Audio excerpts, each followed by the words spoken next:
Hi guys, welcome to tutorial 7, question 1. Let's do this. Alright, so as always, I'm going to put the question right over here, pause the video, read it over, and then we'll go through it together. Alright, so the first thing we're going to do is we're going to define the precondition, because again, if you take a look at the question, we're only looking for writing the precondition and the postcondition, and then giving a precise statement for the correctness of rev, and then showing that the rev is correct according to the correctness of the statement. I don't know why I just said that when it's over here, but just as a recap. So yeah, going back to what I was talking about, defining precondition and then postcondition. The precondition, I mean, listen, U is a string. What we're giving it is a string. And the postcondition is that it returns the reversal of said string, right? It's pretty simple. There's a magic box, you give it a U, and it gives you the reverse. That's it. These are the preconditions and the postconditions. Use a string, returns the reversal of U. Now going through the code, one path is going to be a list of lengths either 0 or 1. And if you think about it, there is no reversal for those. You can just return themselves. I mean, think about it. If there's a list that has nothing in it, I mean, okay, reverse nothing and then you get nothing. So it doesn't matter. But then if same thing with one character or one thing in that list, if you give it one thing, you can't flip it because it's itself. It doesn't make any sense. So you just return itself. And that's, one way that, that's just one path of this thing that we're doing right here. Now our path 2 is going to be a list that has at least 2 elements in it, right?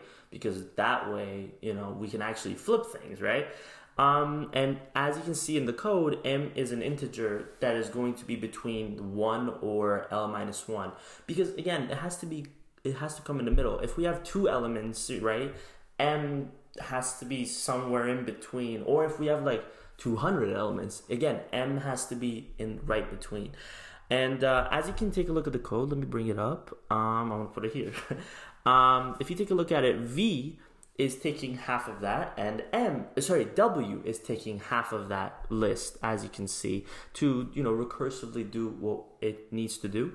But if you think about it, in like each call, you can see that every time that rev is called, right, it's getting called on a smaller thing, right? As it goes on and on, it gets called on a smaller thing. Same thing with W, it gets called on smaller and smaller thing. And you can take a look at it that, the v recursive call excludes at least, I mean, usually because, it gets rid of half of it, but worst case scenario, right?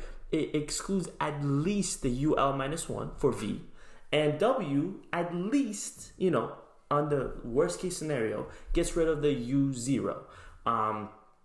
And that's basically what I'm trying to say is that each call, it gets called on a smaller list, right? It gets called on half of that list. And, in addition, the preconditions hold because, you're giving them substrings of strings. You're giving them strings, right? It's just getting smaller. But at the end of the day, it's still a string, right? And that's how the precondition still holds after every recursive call.